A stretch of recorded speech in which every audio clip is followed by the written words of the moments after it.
तो गाइस मो शॉर्टकट दुनिया को आपण मानक बहुत बहुत स्वागत। आज मु बनाइबा जाउछ अंडा चप। ता पई मु नै जाइछ एठी सिझा आलू, लंका गुंड, लूण, बीट लूण, जीरा गुंड, गोलमरीच गुंड, चाट मसला ए सब को आलू रे पके भल से मिक्स करी साइड रे रखी देछि। अंडा को काटी आलू अधा आ अंडा अधा को मु एमती सेट कर नै छ हाथ रे।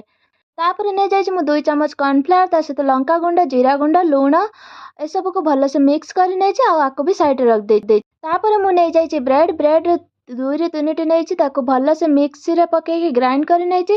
ब्रेड कॉर्न आपण माने बाहर मार्केट रू भी किनी परिबे। तापर करी रखिथिबा अंडा को एमिति कॉर्नफ्लावर घोल रे गोळेई ब्रेड कॉर्न को लगे नै छ। तापर मु एठी गोटे करेई रे तेल नै ताको भल से गरम करिकि 4 ରୁ 5 मिनिट फ्राए करी नै छ।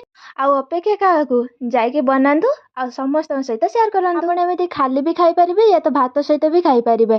आजर रेसिपी आपण केमिति लागला मते कमेंट रे जणांतु। एमिति नुवा नुवा वीडियो देखिया पई मो चैनल को सब्सक्राइब करंतु।